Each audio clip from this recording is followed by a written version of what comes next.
So it was sealed. Okay, so here's the order sealing the papers. Are you starting to catch on to the flexibility of the sovereign?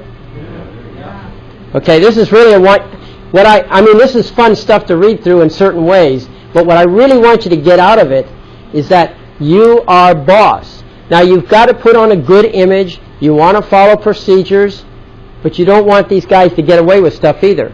And so you want to be able to adjust to the situation as it calls for. All right, here's the order sealing papers. You can see what it looked like there. The court comes now to find that the matter before it is a personnel matter requiring the court's protection of the privacy of the persons herein named. The attached envelope containing papers pertaining to personnel matters is hereby ordered sealed. It may be opened only by this court or by the following persons. I hold the filings, that's the clerk. Roy Legume, that was the judge, or William Jones, that's the plaintiff. This order to seal may be countermanded either verbally or in writing, temporarily or permanently, at any time in or out of court session by I hold the filings and Roy Legume, acting in common agreement between themselves. Okay? So we say, look, you guys, if you want to make it public, we're not going to stop you.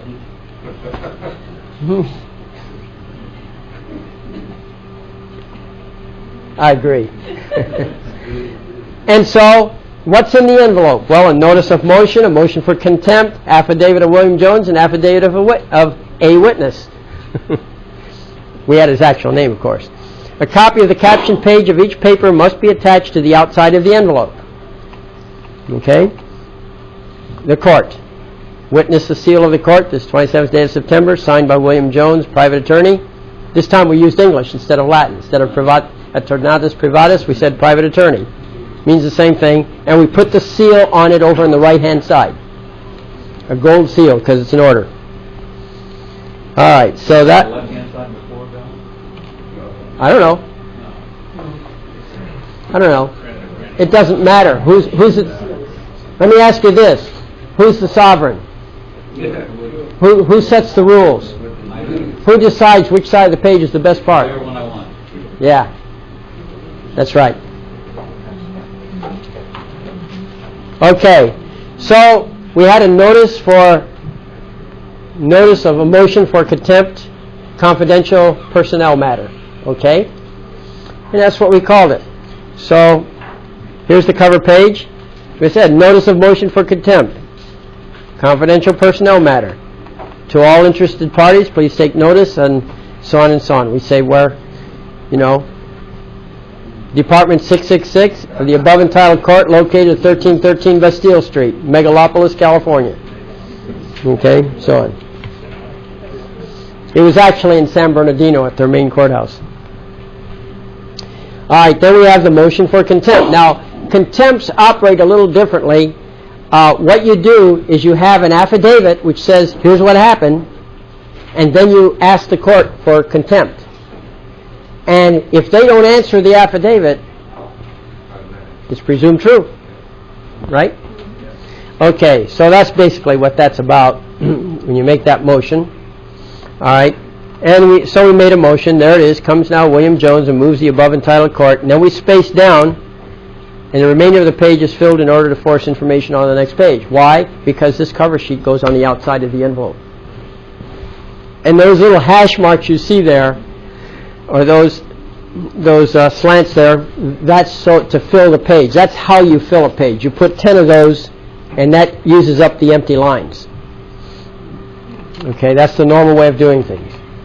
And then it says here, comes now William Jones and moves the above entitled court to find I hold the filings, the deputy clerk of said court, and or Roy Legume, a magistrate of said court, to be in either civil contempt or criminal contempt or both, but not in misdemeanor contempt of the above entitled court.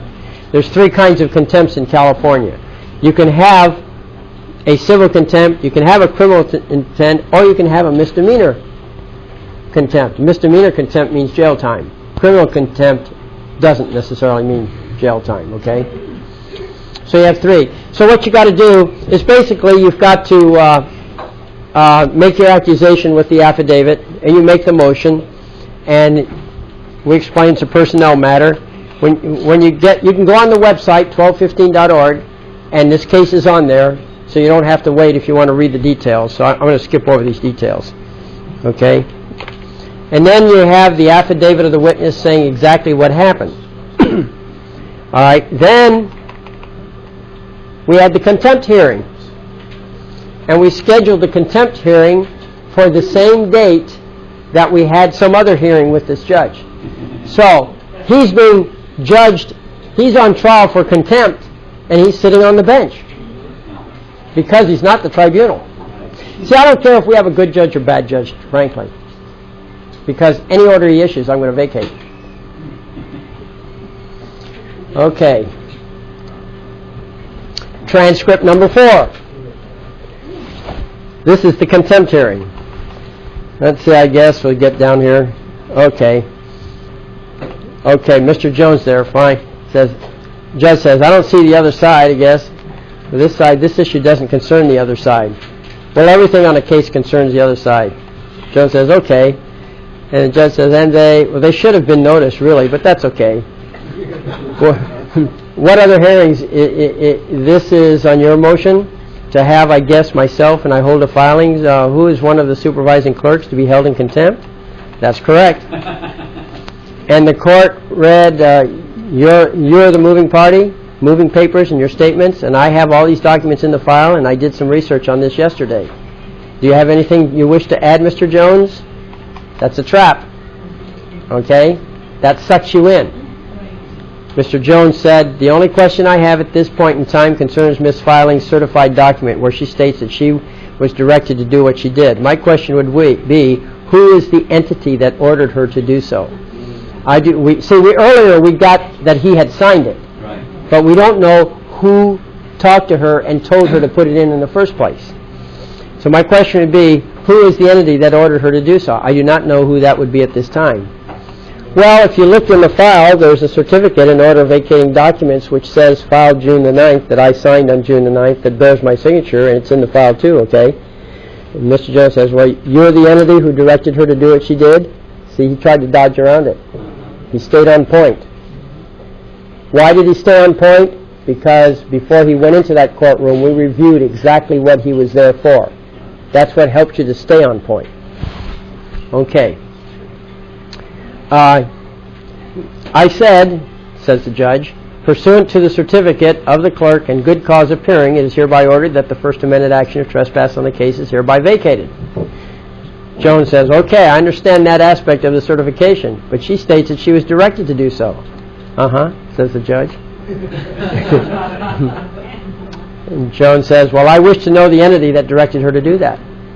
I did. I just said I did. The California Superior Court did. State of California. Jones says, well, that's the only point I need to clarify at this point in time. In and for the County of Calamity. The Superior Court by myself. In and for the County of Calamity. It's right in the file. Jones says, well, I didn't see that the way it read. That's my inquiry. Anything you wish to add, says the judge? No. If anybody else has anything to say in the matter. The judge says, well, I do in terms of ruling. Well, okay.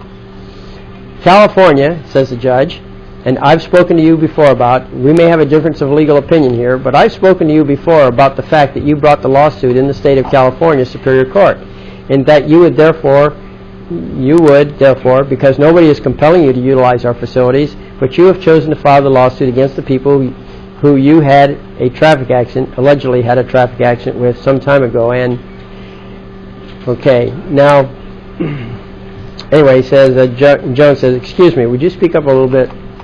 Yes. I hope, by the way, that's a technique, psychologically, to gain control over the other person. Okay? It's subtle, but it is a technique. Okay. Okay. Judge says, yes, I hope you don't have a tape recording going again, Mr. Jones. No, I haven't. And the judge said, well, I don't care. You have to ask. No, I'm asking because I cannot hear you. If you do, I'll consider your question. I don't care, frankly, but you have to ask. And the rules of the court, and I told you before, and that's what I'm trying to inform you of now. you've chosen this as your forum to bring the business dispute into. And when your lawsuit, your litigating is in the Superior Court, I notified you previously that I'm obligated because of my position, because you brought the lawsuit utilizing the Superior Court of the State of California, and nobody is compelling you to use this forum. I'm telling you that. And I've told you previously that the rules have to be followed as established by the California Judicial Council and the California State Legislature. When they adopted the California Code of Civil Procedure and those rules that govern our proceedings in the trial court, California Code of Civil Procedure, Section 1209, that's 1209, provides a list of acts or admissions which constitute contempt. Section 1209 in no manner allows for a court to hold itself in contempt on the motion of a party to a case being heard by the court.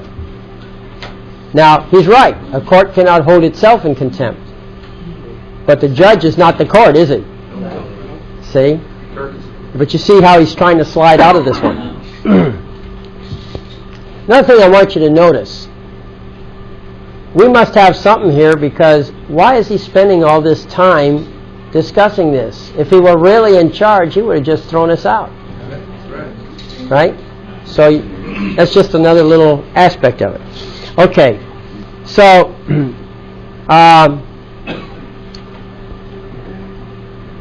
let's see.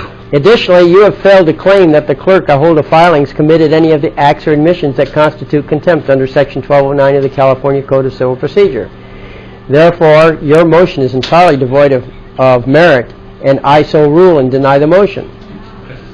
So Jones says, well, okay, well, for the record, I object. Judge says, I understand that. Okay, says Jones. Okay. Judge says, all right, I don't know when the next court hearing is, Mr. Jones. Well, at this point, there's a CMC scheduled for Monday. Monday, okay. And so he gets a transcript from the gal, and that's that. Okay? So that was the transcript. So he established in the one hearing who signed it. He established in the second hearing who ordered the clerk. All right? And we've now had the hearing, haven't we? Now comes the ruling on contempt. Now it took us, see, from October 14th to February 2nd. So you can bet we researched this. We covered a lot of territory. And here's the ruling. You're going to get a laugh out of this one. You'll see. All right. Here it is. I think this will help me a little. Okay. All right.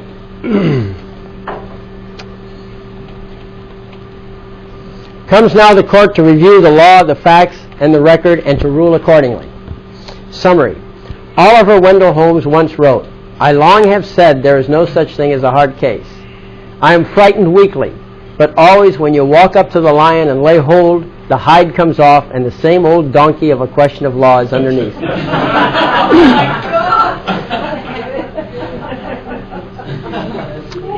Through unplanned circumstance, duty falls upon this court of record to lay hold of the lion, unhide the underlying question of law, and do what is necessary to preserve the rights of the parties to orderly due process and the good conduct of the business of this court, and to vindicate the authority and dignity of this court in the face of an apparent modern palace rebellion.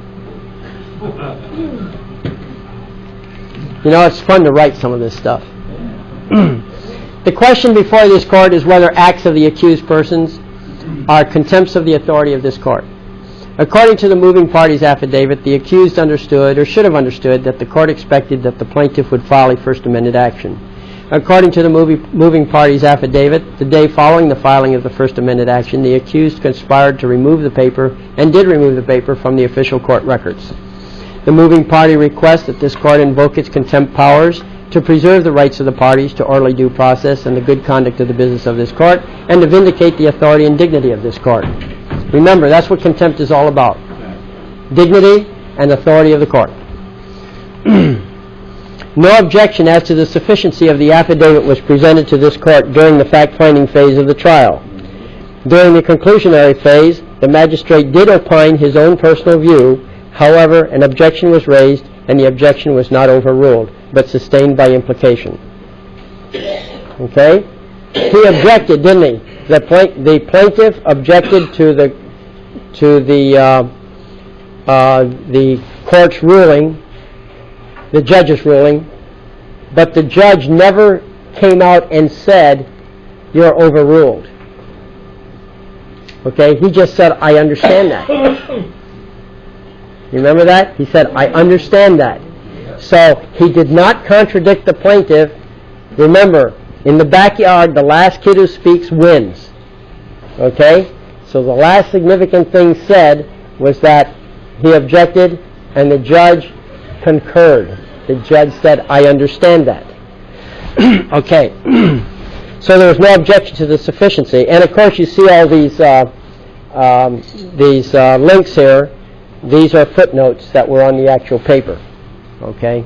Where we cite certain, transcripts and that sort of thing. Okay, so sealing. Although the contempt hearing is held in open court, the papers of this personnel matter are ordered sealed to protect the privacy of the subject persons. The ruling may be either verbally or in writing ordered unsealed any time in or out of court session by Roy Legomé, William Jones, or any court of record. On October 14, 1999, the motion for contempt presented by William Jones came before the above entitled court of record. Present were Roy Legomé as respondent and William Jones as moving party. Roy Legomé also presided as magistrate. I heard the filings did not appear, although she had been served notice. The following is organized into 4 sections: judicial cognizance, findings of fact, discussion and conclusions of law, impeachment and penalty. Now the judicial cognizance is different from judicial notice, remember? Judicial notice, you take facts into account, you kind of work it into the judgment, some apply, some doesn't, that's what you consider. Judicial cognizance, it's obligatory, it must be part of the decision. The decision must be in conformance with whatever you're taking judicial cognizance of. Okay, judicial cognizance, that is, straight out of Black's Law Dictionary, judicial notice or knowledge upon which a judge is bound to act without having it proved in evidence. It is the public policy of the state that public agencies exist and so forth as the people do not yield their sovereignty. That's that. Okay? And so there's that. Laws are organic, ordinary, either written or unwritten. A written law is that which is promulgated in writing and of which a record is in existence. The organic law, let's see. Any judicial record may be impeached by evidence of a want of jurisdiction of the court or judicial officer, of collusion between the parties, or fraud in the party offering the record in respect to the proceedings. Does that apply to this? Sure does. Then we go into sovereignty, what the meaning of sovereignty is. The people of this state have rights by their own prerogative. Declaration of rights may not be construed to impair or deny others retained by the people, so forth. So we're backing this up. And this whole section is on the law, on the various rules, laws, definition of court of record. We build the whole picture. This contempt ruling in your cases, when you put together your cases, is a tremendous resource where you're trying to lock down your sovereignty. It's all right here. This is as complete as you could get. Okay? So I suggest that you really study this particular section. Okay? It's called Judicial Cognizance, Section 1 here. So we went over a lot of that stuff, so I'm going to skip over that and just go down to the further down. We do get into contempt. I think it's important that you see 1209 contempt, right? Now he said that a court cannot find itself in contempt. Now obviously he's trying to slide under the protection of that claim. But here's what the actual code says. California Code, and which we decree to be, right? Judicial cognizance. So we're saying this is the law of the case, basically. And look at Section 3 of that code, 1209. Misbehavior in office or other willful neglect or violation of duty by an attorney, counsel, clerk, sheriff, coroner, or other person appointed or elected to perform a judicial or ministerial service. They wouldn't come out and say judge, would they? Right. So you see, it's right there. I'll tell you, when I read these codes, there's a marvelous consistency among them. Somebody's got brains. Somebody understands this stuff. You can see it in how these codes fit together.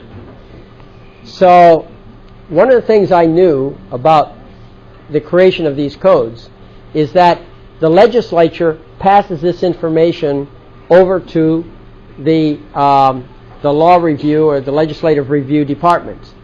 And there they're loaded up with attorneys, and they review these things for consistency and so forth.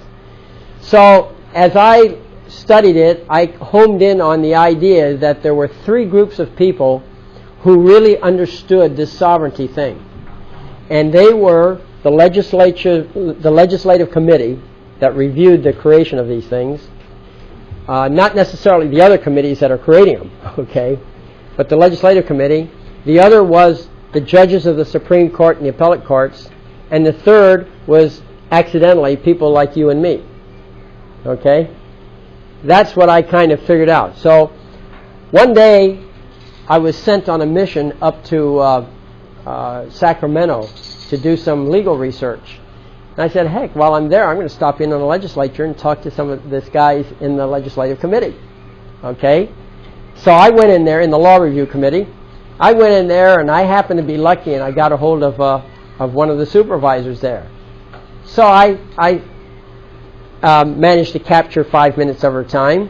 She was very, very polite, very nice lady, and she was an attorney, and she was a supervising attorney. So I sat down and I started asking her some of these pointed questions. Well, in about 10 seconds, I figured out I had reached a well of ignorance. Okay? This lady didn't have a clue. So that immediately changed my approach. I thought, here I was hoping to really kind of pick some brains, and there was nothing there. Okay? And so I changed my whole direction. So I said, well, explain this process to me.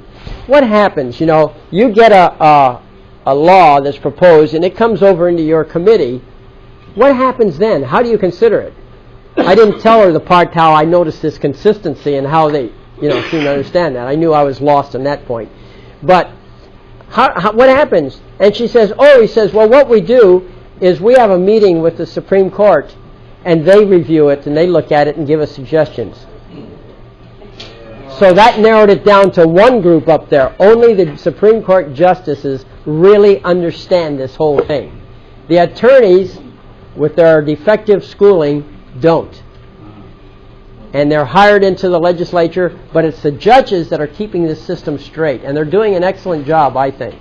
I mean, they can't control all the bad laws that come through, but they can certainly control through suggestion, and it's a powerful suggestion, the inconsistency.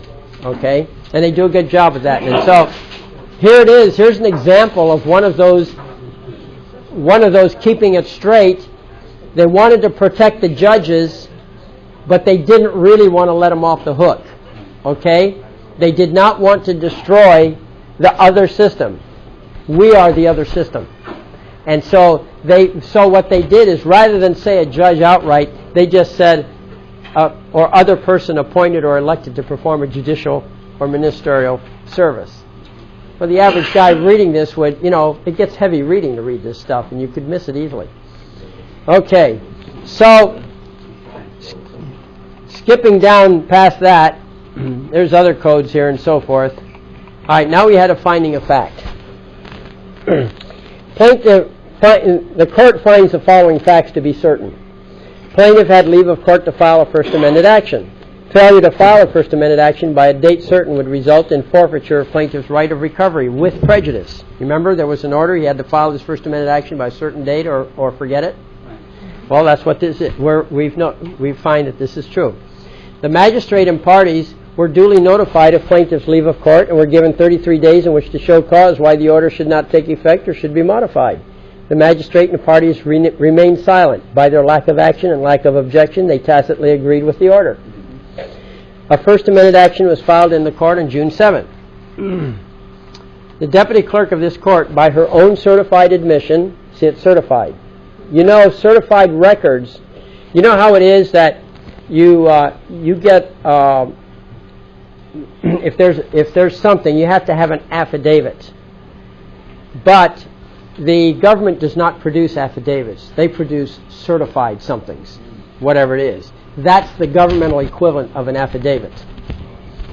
So, anyway, we have on this government document her admission. The deputy clerk of this court, by her own certified admission, did not collude with the magistrate. However, she did accept, via undue influence, the magistrate's unauthorized redirection of her duties, which resulted in the vacating of the plaintiff's first amended action. Now, here's something else I want to point out.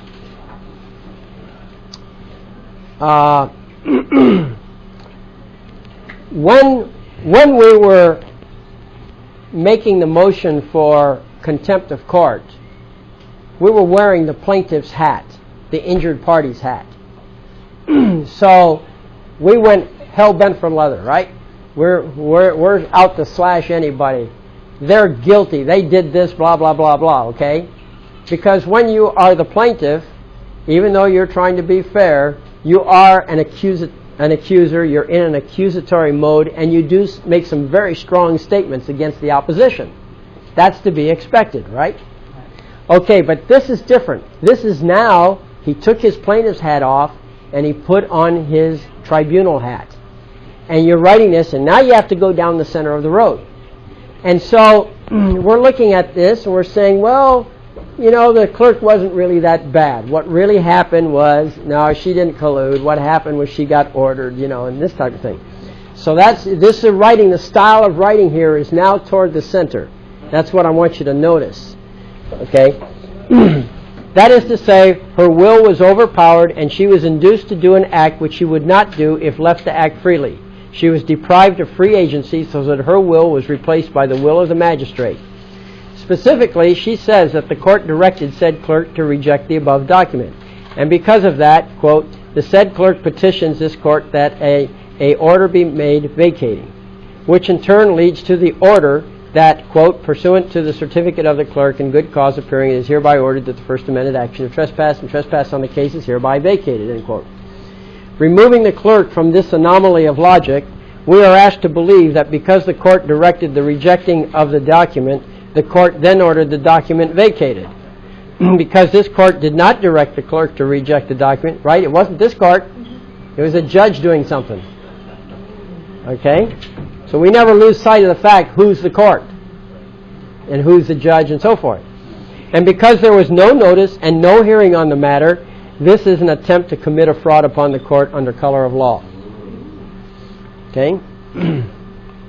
The magistrate of this court, by his own admission, directed the clerk to reject the first amended complaint. And you see these like note 12 and note 13.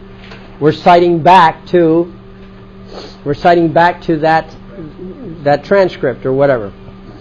Okay? Then the clerk submitted her certificate. The magistrate, by his own admission, without the benefit of notice to the parties or open court or hearing, signed the order under color of law vacating a first amended action previously authorized by order of this court. Though also by his own admission, he has no claim against the plaintiff and knows of no one who does have a relevant claim against the plaintiff. Remember when we asked that question back there? Yeah. Do you have a claim against me? That's another important point. Sometimes you just say, do you have a claim against me? He says, no, you can hold it against him later. The magistrate is a person appointed or elected to perform ministerial service in a court of record, because all judicial functions in a court of record are reserved to the tribunal, which must be independent of the magistrate. The magistrate of this court has usurped, that means grab control of, right? Has usurped the independent powers of the tribunal of this court of record by making discretionary judgments which are reserved to and should have been made by the tribunal independently of the person of the magistrate designated generally to hold it. And we have another note referring to the definition of a court of record. The magistrate of this court, by his own admission, antecedent to any hearing by the court or notice to any of the parties under color of law, usurped the authority of the court and directed the clerk of the court to reject the first amended action. The magistrate of this court, by the way, I want you to also notice in this